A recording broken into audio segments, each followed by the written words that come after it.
Good morning. मी सोनाली. तर निघाले होते कामावर. आज होता संडे. तर संडे सकाळी वाजले होते 7-7:30 वाजले असतील. थोडे उशीरच निघाले होते आणि तुमच्याशी शेअर करते आज पहिल्या दुसऱ्या तिसऱ्या घरी आज संडे स्पेशल काय बनवले ते. तर पहिल्या घरी बनवायचं होतं मस्त अशी सोयाबीन वाटाणा बटाट्याची भाजी. त्याच्यासाठी कांदा टोमॅटो असा चॉप करून घेतला होता. तेलात घातले होते जिरे, कांदा टोमॅटो असा घालून मस्त असं परतून दिलं. याच्यामध्ये मी सोयाबीन वाटाणा बटाटा मस्त असं धुवून घेऊन भाजी फोडणीला घातली. त्याच्यामध्ये थोडंसं मी किचन किंग, थोडी लाल मिरची पावडर, थोडी हळद आणि मीठ घालून भाजी वाफेवर शिजवायला ठेवली. त्याच्यानंतर इथे बनवायच्या होत्या मला 8 तेलातल्या चपात्या. त्याही रेडी झाल्या होत्या पटकन अशा.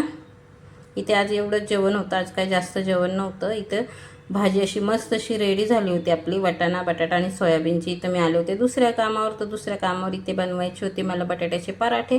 त्यासाठी मी बटाटे कुकरला लावले होते. इथे मला ना टोमॅटोचे कांदा पोहे बनवायचे होते. त्यासाठी मी कांदा टोमॅटो हिरवी मिरची अशी कट करून घेतलेली. पटकन पोहे असे फोडणीला घालून दिले होते. इथे बनवले बटाटे शिजून झाले होते. त्याच्यामध्ये घातले होते मी कोथिंबीर, कांदा, हिरवी मिरची, थोडासा ओवा, धने पावडर, थोडीशी जिरे पावडर आणि मीठ घालून मस्त असं मिक्स करून घेतलं. लगेच मी बटाट्याचे पराठे लाटायला घेतले.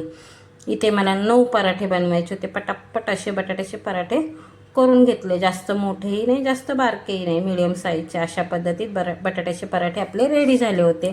त्याच्यासंग थोडेसे मला पोहे पण बनवायचे होते टोमॅटोचे, तेही झाले होते. तर मी आले होते तिसऱ्या कामावर बनवायची होती मला कोथिंबीरची चटणी.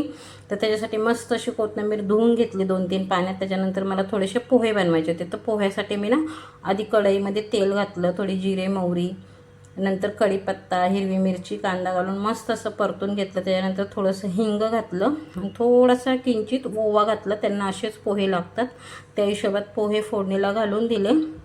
नंतर इथं बनवायचे होते मला डोसे. त्याची तयारी लगेच करून घेतली. इथं मी ना मिक्सरच्या भांड्यात हिरवी मिरची, लसूण आणि कोथिंबीर घातली. त्याच्यात नंतर जिरं घातले, थोडे मीठ घातलं आणि घातला होता एक पूर्ण लिंबू. त्याच्यानंतर बर्फही घालतात पण त्यांचा बर्फ त्यांनी बनवायला ठेवला होता. अशा पद्धतीने आपली चटणी रेडी झाली होती.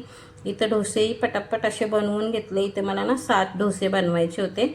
आज इथंही जास्त काही काम नव्हतं. तर मी सगळ्या कामावर असं स्लोच काम केलं. आज मला कुणीच जास्त काही काम सांगितलं तर सगळ्यांना जायचं होतं बाहेर जेवायला. तर सगळीकडे मला नाश्ताच होता. अशा पद्धतीत सगळं क्लीन करून व्यवस्थित जागच्या जागी ठेवून मी निघाले होते माझ्या घरी. तर आज होता संडे. तर संडेला मला काही एवढे कामं नव्हती. मी आज सगळे कामं स्लोच केली.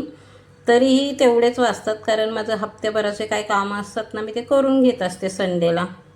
तर तुम्हाला माझे व्हिडिओ कसे वाटतात? आज मी तुम्हाला झटकीपट सगळं दाखवलं. तर व्हिडिओ आवडला तर लाईक करा, शेअर करा. बाय.